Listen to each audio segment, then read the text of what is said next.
강의를 들려줄 전창희 목사님과 함께 큰 박수로 환영하겠습니다.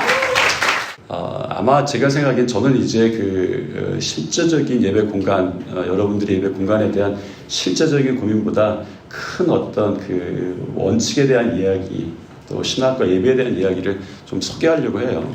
왜냐하면 더 전문가들이 계시니까. 저는 굉장히 공부할 때 인상 깊게 보았던 그 건축가가 두 명 있습니다. 하나는 이 독일의 건축가였던 루돌프 슈바르츠라고 하는 사람이고, 다른 사람은 에드워드 소윅이라고 하는 미국 건축가예요. 이 두 분이 아주 성향이 좀 다른데, 현대 교회 공간이나 그런 데 대해서 굉장히 중요한 이야기들을 하고 있습니다.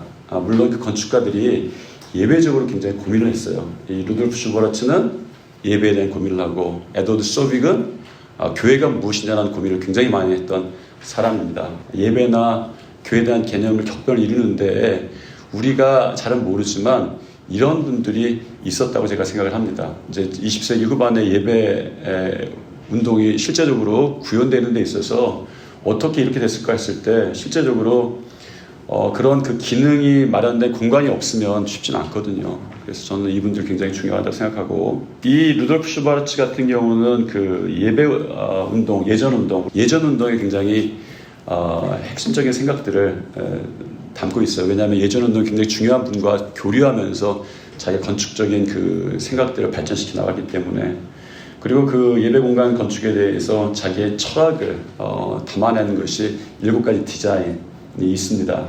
이 논문에 소개된 거고요.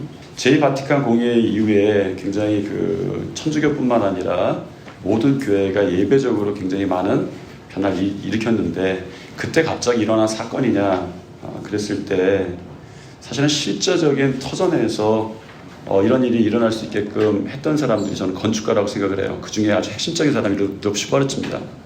기능이 형태를 만든다, 이런 슬로건이 있어요. 건축가 기능이 형태를 만든다. 저는 요즘 생각은 다릅니다. 형태가 기능을 만든다 라고 생각을 해요. 두 개 다 같은 말이지만 서로 교류해야 될 말인 것 같아요. 왜냐하면 저희 교회도 공간들이 있는데 이렇게 폼을 딱 만들어 놓으니까 할 수 없는 일들이 너무 많아요. 하게 되는 일도 있고, 이분의 출발은 이제 기능 형태를 만드는데, 이분 이전까지는 거의 불가능했습니다. 불가능했던 이유는 교회 공간이나 건축을 자유롭게 할 수가 없었어요. 주로 이제 쓰여지던 것이 돌로 쌓아놓고 이러니까 교회 공간 자체가 이제 한계가 있었어요. 아마 이분의 이전까지 있었던 양식을 대표적인 양식 말하면 제일 교회의 가장 이상적인 형태가 고딕 형태였습니다. 고딕 예배당, 돌로 쌓아서 짓는 거. 근데 이제 그 루돌프 슈바르츠라고 하는 사람이 참 자기가 친했던 사람이 예배학 운동의 굉장히 중심적인 인물이, 사제가 한 분이 있었고요. 그리고 예배 그 교회에 대한 새로운 시도할 수 있었던 적기가 있었습니다. 첫 번째는 세계대전이에요. 세계대전이 일어나고 교회를 다 때려 부셨습니다. 교회를 새로 졌어야 돼요. 그러니까 이제 옛날에 교회들이 많이 부서지고 교회를 새로 지어야 되는데, 그때 마치 건축 재료들이 막 새로 하기보다 아주 시작되기 시작했어요. 콘크리트, 철근 이런 거. 옛날에 돌로만 쌓았는데 이제는 철근, 콘크리트 이런 걸 가지고 이제 그 교회들을 좀 짓는데 여러 가지 시도를 할 수 있는 그런 상태가 됐습니다. 처음에 공부했던 게 이제 표현주의입니다. 표현주의라는 게 뭐냐면 그 이전까지는 자연주의예요. 말하자면 그림 그릴 때도 이 자연의 모습, 이런 것들이 주가 된다면, 표현주의는 속에 있는 감정을 좀 표출하는 거예요. 근데 그 표출은 어떤 일정한 형태 구애받지는 않습니다. 근데 그게 건축에 나왔어요. 근데 표현주의를 할 수 있었던 이유 중에 하나가 아까 말했던 재료의 변화가 있었습니다. 돌로만 가지고는 안 되는데 콘크리트, 철근 이런 것들. 교회로는 롱샹도 표현주의 건물이라고 생각합니다. 이런 거 옛날 같으면 상상을 못하죠. 돌로 짓는데. 근데 이런 것들을 짓는데, 루돌프 슈바르츠가 이런 데에서 공부를 다시 시작을 했습니다. 근데 표현주의라고 구분하지는 않고 모더니즘 건축이라고 이렇게 아주 표현해요. 아주 단순성 이런 것들이 더 가미가 돼서. 그리고 나서 예전 운동, 이것이 결합이 돼서 교회 예배 공간에 대해서 새롭게 시도를 하기 시작을 했습니다. 루돌프 슈바르츠의 교회 디자인을 위한 건축학적 이론의 7가지 디자인이 소개가 됩니다. 이 사람이 1938년에 그 7가지 평면도를 그냥 이렇게 제시를 하는데, 이것들 어떤 것들은 실제적으로 가능하기도 하고 어떤 것들은 은유적으로 그렇게 표현이 됩니다. 자, 첫 번째는 이제 거룩한 내면이에요. 거룩한 내면. 요 형태입니다. 거룩한 내면 첫 번째 디자인은 닫힌 원의 형태를 가지고 있어요. 그래서 이 당시까지만 해도 이것이 획기적이었습니다. 보통의 교회들이 성찬대가 교회 앞에 강대상 벽에 붙어 있습니다. 그러니까 성찬대가 무엇이냐면 하나님의 그리스도의 임재와 사람들이 만나는 그런 키스하는 장소다, 이렇게 표현을 해요. 그러니까 하나님은 항상 그 제대 너머에 있었던 분이고 인간의 세속된 인간들이 그곳에서 이제 만나게 되는 거죠. 은혜와 만나게 되는 거죠. 그래서 우리가 찬송을 할 때도 영광성을 할 때도 그쪽을 향해서 보게 되는 거예요. 그런데 우리가 이 안에 있다라는 개념들을 오랫동안 교회에 가져지 않았습니다. 그래서 1960년대 그 제2바티칸 공의회에서 로마 카톨릭 사제가 처음 이제 시작했던 것 중에 하나가 뭐냐면 회중을 향해서 사제가 몸을 돌리고 성찬을 하기 시작한 거예요. 그 전까지는 등을 돌리고 성찬을 했습니다. 왜냐하면 하나님이 저쪽에 계시기 때문에. 그런데 루돌프 슈바르츠의 건축 개념 가운데 이 닫힌 원의 개념은 이 안에 임재하시는 거예요. 이거는 굉장히 이 사람이 1930년대 이런 생각을 했다는 건 굉장히 놀라운 일인 거예요. 굉장히 놀라운 일인 거예요. 이 사람은 원래 카톨릭 신자거든요. 카톨릭은 1960년대 돼서야 공식적으로 사제가 몸을 들려서 이제 그 성찬을 하기 시작했다, 저는 그렇게 알고 있는데, 이 사람은 이 닫힌 원의 개념에서 그런 이야기들을 하기를 시작하는 거죠. 근데 여러분들이 제가 이 강의를 하는 이유는 뭐냐면, 아까 이제 루돌프 슈바르츠하고 에드워드 소백 얘기를 했는데 이 두 사람이 좀 달라요. 여기 나왔진 않지만 루돌프 슈바르츠는 이 공간이 어떻게 거룩한 공간이 되냐, 이런 고민을 했습니다. 그런 공간 중에는 빛을 어떻게 사용할 것이냐, 하얀색을 어떻게 사용할 것이냐, 이 개념이 어떤 것이냐, 창문을 어디 놓을 것이냐, 이런 것들이 다 사용됐어요. 예를 들면 루돌프 슈바르츠의 그 개념 가운데 건축에 보면 저 위쪽에다가 창문을 둔 그런 건축이 있어요. 그런데 그거는 멋을 위해서가 아니라 개념적으로 그런 개념이 기독교 역사 내에서 있었어요. 예를 들면 성 소피아 성당 같은 경우에 그 터키에 있는 가보면 저쪽 위쪽에 돔 밑에 아주 창문들이 나 있습니다. 빛이 들어오죠. 그걸 경계로 해서 사실은 그 돔 자체가 하늘로 표현이 되는 거고요. 이 밑에 사각형이 이제 세상으로 표현이 되는 거죠. 그러니까 이 루돌프 슈바르츠라고 하는 사람의 고민은 이 빛이나 하얀색들을 이 사람은 좀 많이 썼는데 그런 의미를 부여해서 어떻게 거룩한 공간이 되게 할 것인가.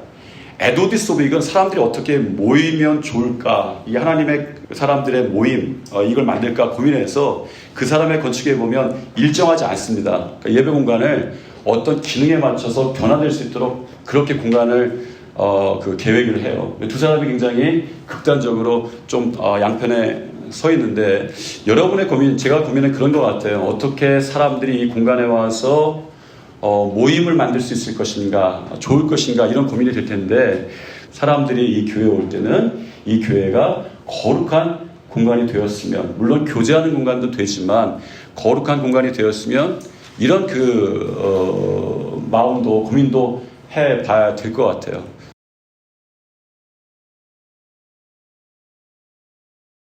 여러분들이 미국의 그 대학교 체포를 가보면 이런 흔적들을 발견할 수가 있어요. 희한하게 고딕식으로 적혀져 있어요. 중세도 아닌데. 이게 뭐냐면 사람들이 가지고 있었던 갈급함을 건물을 통해서 채워주고 싶은 거예요. 거신교 건축이 지향해야 될 가치는 아니에요. 하지만 거기서 우리가 느끼는 게 있어야 되죠. 여전히 우리는 영적인 궁금함을 가지고 있구나. 거기에 대해서 어떻게 다른 방식으로 개신교적으로 해석해서 전달해 줄지 고민해봐야 되겠다. 이것이 우리가 지금 이 자리에 보이는 이유죠. 그래서 미디어의 활용이 너무 자연스러워진 거죠. 1900년대 20세기 초에 스피커와 이게 발명이 되면서 그 대형 교회가 출현하게 됩니다. 옛날에 대성당을 완전히 바꿔버리는 거죠. 그래서 미디어의 활용을 통해서 찬양팀, 이런 악기, 이런 모든 것들이 다 가능해졌던 이유는 뭐냐면 다 콘크리트와 철근과 마이크와 스피커 덕분이죠. 자, 이런 것들이 교회 건축에서 나타난 변화들입니다. 그 다음에 세대 통합. 요즘에 관심들이 많겠죠. 지금은 이렇게 어른들만 예배하는 공간에서 사실은 아이들이 어떻게 같이 예배드릴 수 있을까 고민하게 됐어요. 그 또한 우리 시대의 변화입니다. 공공성. 교회가 예배를 위한 건물이었는데 실은 공연이 이루어지고 다른 사람들과 공유하는 공간이 되었고요. 복합 공간으로 다시금 자리를 찾게 됩니다. 이 또한 새로운 경향이고요. 평등. 예전에는 종축형 이렇게 일방적인 공간이었죠. 질문도 못하고 아까 말씀드린 대로 이제 그 성찬대가 붙어 있었죠. 그래서 성직자의 사제의 등을 보고 예배를 드렸던 이제 사실 개신교회에도 거기서 크게 벗어나지 못했어요. 그러니까 지금 그렇지 않아요. 디귿자, 동그라미요. 별의별 평면들이 다 시도가 되고 있어요. 이런 것도 하나의 큰 변화라고 볼 수 있겠고. 환대. 예전에 장애인에 대한 배려는 전혀 없었죠. 지금은 법률이 이제는 엘리베이터 없이 건축허가가 나지 않고요. 장애인이 출입을 자유롭게 할 수 있게끔 편하게 할 수 있게끔 그런 장치들이 없으면 시설이 없으면 허가 자체가 안 나니까. 그러나 교회는 원래 환대 공간이었고 그런 것에 대해서 더 급진적으로 해석하고 적용했던 기관이기 때문에 그런 부분들 새로운 건축원으로 이미 부각이 되었습니다. 아까 말씀드린 르꼬르비제 여러분 살았던 시대를 한번 살펴보세요. 지금 봐도 이분은 대단히 그 세련된 건축 보여주고 있거든요. 이분이 시사하는 바가 뭐냐면 바로 기능과 미, 신미성이 함께 갈 수 있다는 거예요. 여러분이 사용하는 교회도 그랬으면 좋겠고, 그러니까 교회가 건물로서 가져야 할 기본적인 기능과 소위 영성을 품은 그런 공간으로서 가져야 할 특징들이 함께 있어야 된다는 거죠. 그 이야기에 대한 화두를 꺼낸 사람이 바로 슈바르츠고 르꼬르비제 같은 사람이에요. 세 개의 교회를 예로 들어볼게요. 맨 첫 번째 왼쪽에 있는 건물은 경동교회. 누가 디자인했는지는 여러분 잘 아실 거고요. 김수근이라는 천재 건축가가 세 개의 교회를 두 개의 성당과 한 개의 개신교회를 건축했는데 마산에 있는 양덕성당하고 불광동 성당 그리고 이 개신교회는 유일한 경동교회입니다. 경동교회 가시게 되면 무슨 성 같기도 하고 기도하는 성 같기도 하고 불 같기도 하고 그 건축가의 천재적인 그 센스가 어떻게 교회 건축에 녹아져 있는가 우리가 짐작을 할 수가 있어요. 그래서 이 김수근의 건축을 얘기할 때는 반드시 나오는 단어가 있습니다. 바로 전이공간이에요. 전이공간이 뭐냐면 속세에 있다가 거룩한 곳으로 들어갈 때 돌아 들어가는 십자가의 길을 통해서 비아도로로스를 통해서 그리고 그 모이는 공간 그 교회 앞에 바로 놓여 있는 모이는 공간을 통해서 소위 전이공간으로 진입하는 공간을 놔둔 거라든가 이런 번뜩이는 아이디어들이 있어요. 그래서 극찬을 하죠. 김수근은 신화가 되었습니다. 건축가들은 이 사람을 비판을 못해요. 쓰기에 너무 불편해요. 이 공간은. 그리고 평등한 공간도 아니고요. 환대의 공간도 아닙니다. 그래서 사실은 조심스럽지만 우린 비판할 수 있어요. 왜냐하면 사용자니까. 사용자는 그렇게 할 수 있는 권리를 가지고 있죠. 두 번째는 동순교회입니다. 동순교회는 전이공간과 더불어 공공성이 어떻게 구현되어야 하는가를 제대로 보여주는 교회예요. 그래서 튀지 않아요. 그 지역에 딱 묻혀 있습니다. 그리고 올라가는 낙산이죠, 낙산. 그 낙산을 보면서 오른쪽으로 진입하면서 들어갈 수 있게끔 되어 있고요. 튀지 않는 교회 건물이면서 상징성, 개신교회가 가지고 있어야 될 단순성, 검소함, 물론 비싼 재료예요. 검소함이라는 단어가 어울리지 않아요. 하지만 그래도 비교적 겸손해요, 이 건물은. 밑에 있는 건물은 사랑의 교회예요. 구성전. 구성전은 공유 공간과 복합 공간 그리고 도시교회 건축이 가지고 있어야 될 공공성을 제대로 구현한 첫 번째 시도예요. 왜냐하면 지하로 내려갔거든요. 그리고 파벽도를 사용해서 약 10분의 1 정도의 경비로 교회를 지었어요. 여러분들이 개신교 교회 건축의 철학은 어떤 모습이어야 하는가 분명하게 깨달을 수가 있죠. 공공성의 차원에서 다른 사유지를 침범하지 않았어요. 그러면서 소음을 차단하고 밖으로부터 오는 소음, 안에서 생기는 소음을 차단한 거죠. 이런 사례들이 바로 80년대에 그리고 2000대 초반까지의 어떤 서울에 있는 도시교회 건축의 전형적인 모범적인 사례라고 제가 감히 얘기할 수 있을 것 같아요. 이제 여기는 동순교회에 자리하고 있는 하늘소리라는 명상, 묵상, 다목적으로 사용되는 공간이에요. 십자가 밖에 놓여있고 성큰 가든이 놓여있죠. 교회에서 이루어지는 모든 공간들이 어떻게 하면 기능과 더불어 신미성을 구현할 수 있을까에 대한 고민이 담겨있는 구체적으로 아주 좋은 결과물로 만들어낸 승효상 씨의 작품이죠. 이런 건축물을 보게 되면 우리가 똑같이 할 수는 없어요. 재료가 비싸요 일단. 그래서 똑같이 할 수는 없지만 흉내낼 수 있습니다. 굉장히 중요한 겁니다. 이게. 뭘 보느냐 그리고 어떻게 생각하느냐에 따라서 여러분들의 건물이 달라질 수 있기 때문에 그렇습니다. 경동교회 내부예요. 저는 이 파이프 오르간이 도대체가 신앙적으로 납득되지 않아요. 너무 커요. 이 공간하고 어울리지 않아요. 그리고 지하 무덤인데 왜 지하 무덤에 오르간이 있는 거죠? 뭐 이런 질문을 제가 제기합니다. 원래 의도된 것인지 안 한 것인지가 의견이 분분해요. 근데 저는 좀 안타깝다는 생각이 들어요. 왜냐하면 가톨릭이나 성공회나 이런 교회들도 파이프 오르간은 뒤에 놓거든요. 여러분 찌브잉글리 아시죠? 파이프 오르간은 부셔버렸어요. 이유는 뭐냐면 교회 왔는데 설교는 안 듣고 음악을 감상하고 있다는 거죠. 근데 이게 딜레마에 빠졌어요. 찌브잉글리가 음악에 무지해서 그런 게 아니에요. 음악의 조력이 깊던 사람인데 그래서 음악의 그 힘을 알고 있었던 거죠. 저는 경동교회 음악을 사랑합니다. 그렇지만 이런 구조에 있어서는 조금 발코니 좌석도 잘 납득이 안 돼요. 발코니 좌석은 옛날에 귀족들이 오페라를 들을 때 그 가족들을 위해서 만들어놨던 특별 지정석이거든요. 웬 교회에 웬 발코니석이 웬 말이냐. 사랑의 교회 구성전이에요. 특별한 내부에 뭐는 없어요. 하지만 지하로 내려갔다는 면에서 공공성의 구현이라는 측면에서 좀 여러분들이 한번 기억해야 할 공간이라고 생각합니다. 제가 가져온 공간 중에 이제 요새 추세를 반영하는 이제 용인제일교회라는 교회인데 건축을 새로 하면서 카페가 들어오고 그 다음에 이마트가 옆쪽으로 들어오고 그 다음에 맨 중앙에 뭐가 놓여있냐면 성전이 아니고 아이들하고 함께 어른들하고 책을 볼 수 있는 그런 공간. 대단히 모범적인 사례예요. 어떻게 하면 아이들을 소외시키지 않고 포용하고 환대할 수 있을까를 고민할 때 이런 건축물들이 나오는 거예요. 건축이 얘기를 하고요. 건축이 목회자의 철학을 보여주고요. 그 교회의 철학을 나타내 줍니다. 이게 중요한 거죠. 그래서 이런 공간들이 새롭게 시도되고 있다는 걸 눈여겨볼 필요가 있어요. 자, 이제까지는 사례들입니다. 지금부터 구체적으로 작은 교회, 제가 여러분들에게 전달하고 싶은 작은 교회의 현실과 대안들이 뭔가를 본격적으로 살펴볼게요. 자, 첫 번째는 직사각형 평면이에요. 이게 한계이면서 어떻게 보면 타성에 젖어서 이것 외에 시도를 못해요, 우리가. 그러니까 직사각형이 진리예요, 교회에서. 그렇지 않아요. 마른 목골도 아름다워요. 원형도 괜찮고요. 방향도 얼마든지 바꿀 수 있어요. 지금 현재 너무나 많은 교회에서 아무렇지도 않게 받아들여주고 있다는 게 좀 안타까워요. 두 번째, 종탑이에요. 왜 이렇게 높고 왜 이렇게 허접합니까?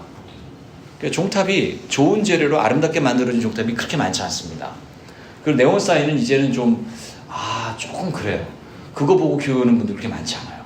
이것도 위험시설이에요. 태풍 때문에 무너진 적이 있어서 크게 화재가 된 적이 있어요. 그래서 그런 부분 때문에 몇 년 전에 안전점검을 다 했어요. 서울시내에 있는 그 첨탑들. 안전에 문제가 별로 없다고는 결론이 났어요. 그런데 언제 어떻게 어떤 일이 벌어질지 누가 압니까? 그 다음에 장의자. 여러분 장의자 비싸요. 그리고 폐쇄적이어서 활용하기 너무 힘들어요. 그 다음에 간판과 배너 꼭 있어야 된다고 생각하는 것 같아요. 가득 채워진 교회도 너무 많아요. 근데 이런 것들은 조금 비워낼 필요가 있어요. 그 다음에 크리스탈 강대상. 이게 언제부터 유행한 건지 모르겠는데 이게 굉장히 비환경적인 재료입니다. 왜 쓰는 거죠 도대체? 그리고 어떤 교회가 너무 빛나서 이게 그러니까 시야에 굉장히 방해가 돼요. 정말 설교도 힘든 거죠. 이런 것들도 좀 감안해야 되는데 말이죠. 근데 성경 구절 너무 좋죠. 근데 계단마다 올라갈 때마다 한 계단마다 화장실마다 뭐 다 있어요. 큰 교회는 괜찮아요. 작은 교회는 이게 시각적으로 공해가 됩니다. 이런 부분도 좀 생각을 해봐야 될 것 같아요. 자, 이런 현실들 한번 보고요. 그 다음에 제언을 드려요. 첫 번째 비전과 예산인데요. 교회가 어떤 철학을 가지고 있고 이 건물을 어떻게 쓸 것인가에 대한 생각이 없으면, 고민이 없으면 행동도 나오지 않아요. 여러분들은 여기 오셨으면 아마 그런 고민을 이미 하고 계신 분들이 오신 걸로 생각이 들고요. 그래서 조금 더 심각하게 한번 고민해 보세요. 내 목회 철학은 무엇인가? 내가 가지고 있는 비전은 무엇이고 이 공간을 어떻게 사용할 것인가? 이걸 좀 생각해 보셔야 돼요. 여러분들은 여러분이 목회를 하셔야 되고 우리는 그런 것들 생각해 보시고. 그다음에 예산이에요. 너무 비싸요. 여러분 크리스탈 강대상이 그렇게 비싼지 몰랐어요. 저 너무 비싸요. 가구들 너무 비싸요. 과감하게 덜어내세요. 산업에는 지장이 있을지 모르겠으나 교회 예산은 절감이 되겠죠. 두 번째, 간판, 표지판, 장식 이런 시설들을 과감하게 덜어낼 필요가 있어요. 비울 때 뭔가 새롭게 생각할 수 있는 여지가 생기지, 비우지 않으면 절대로 기존에 있는 걸 시설 그대로 사용한다? 그거 불가능합니다. 혐오시설, 위험시설 있을 수 있어요. 이런 것들도 좀 생각해 보시고요. 비움, 꼭 필요 없는 것들은 숨겨두셔도 돼요. 방향과 크기, 가구의 크기가 너무 커가지고 아니 이 공간에 이 정도면 되지 왜 이렇게 큰 게 있는 거예요? 하나님의 말씀에 보니까 그것 때문에 쓰는 게 아니잖아요. 방향. 자, 이게 소위 말해서 거의 정사각형인데 이 방향 아주 좋죠. 정사각형이 마름모로 혹은 사다리꼴로 뭐 여러 가지 변형이 가능해요. 그리고 심지어 디귿자, 동그라미 다 가능합니다. 40평 이하는 불가능하고요. 40평이 조금 넘으면 가능해요. 장의자는 불가능해요. 그러나 이동이 가능한 의자들을 사용하면 얼마든지 가능하기 때문에 한번 시도해 보셨으면 좋겠다 이런 생각이 들어요. 재료와 색깔, 이거 굉장히 중요합니다. 여러분들이 색깔 중요하게 생각하지 않는데 이 공간만 봐도 벌써 색깔이 대단히 통일성이 있죠. 그리고 아주 단순해요. 재료도 그렇고 질감도 그렇고 딱 들어왔을 때 아 참 세미나하기 좋은 공간이다, 예배드리기 좋겠다는 느낌이 들어요. 이거 이상으로 가면 불편해집니다. 피곤해져요. 눈이 피곤해지고요. 그 다음에 너무 수직적 언어가 많잖아요. 내리꽂는 것들. 여러분들이 수직적인 것이 굉장히 교회의 보편적인 건축 언어라고 생각하는데 그거 착각입니다. 사람은 수평선이 있을 때 편안하지 수직으로 내리꽂는 것들은 다 불편해요. 눈, 비, 번개 다 불편해요. 그 다음에 좌석 배치. 성가대석이 너무 커요. 그러니까 성가대석이 3분의 1을 차지하고 있으니까 그래도 사선으로 비껴져 있으면 괜찮은데 이렇게 바라보고 있다거나 이렇게 바라보고 있을 경우에 좀 불편한, 시선도 불편하죠. 솔직히 음향기기 너무 커요. 요즘 성능이 너무 좋아서 그렇게 크지 않아도 돼요. 또 하나는 큰 교회에서 너무 싼 재료 쓸 때죠. 이건 정말 답 없어요. 그러니까 제발 좀 투자를 하세요. 그럴 때는. 그러니까 너무 양극단으로 달리고 있으니까 제가 안타까운 거예요. 제발 어울리게 그 정도만 커버하면 되거든요.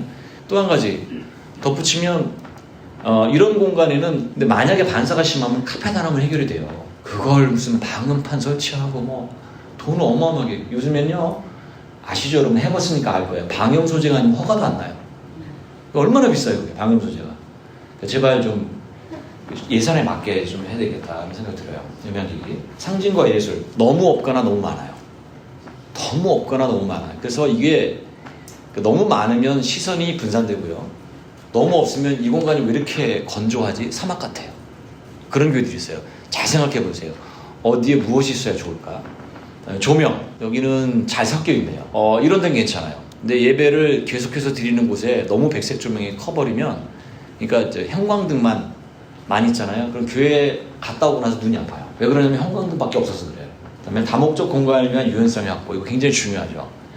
꽉 채우지 마시고 좀 비워두세요. 성도님들이 조금 불편하더라도 방해가 될 만한 이런 요소들은 조금 없애면 공간이 나와요. 그 다음에 예배 형식과 동선인데요. 갇혀있는 공간, 좁은 공간에서는 참여가 제한이 돼요. 이건 여러분들이 알아서 판단하실 부분인데, 만약에 여러분들이 예배 형식 가운데 몸을 움직여야 되고 이동해야 되는 그런 예배 순서가 있다면 또한 철저하게 움직이는 공간, 무빙 스페이스라고 제임스 화이트는 정의를 하죠. 그 공간이 있어야 돼. 이런 공간, 비어있는 공간이 반드시 필요합니다. 장의자로는 도저히 답이 안 나와요. 대여 공간, 공유 공간, 이거 요즘에 심각하게 이야기가 나누고 있고 이미 실천하고 있는 교회들이 많아요. 그 언더우드라고 연세대학교 앞에 있는 공간이 4개의 교회가 함께 쓰고 있죠. 사실 만약에 여건이 안 된다면 그런 것도 시도에 범칙해요. 그래서 과감하게 플렉서블하게, 그리고 인큐베이팅 하는 시설로 돈을 들일 필요가 없으니까 모든 거 공유하니까 예산을 아주 현격하게 줄일 수 있죠. 그 다음에 친환경, 이거 뭐 여러분들이 이걸 판단하기는 어렵죠. 하지만 되도록이면 그 수치가 나옵니다. 잘 알아서 선택하십시오. 자, 이제 그림을 보겠습니다.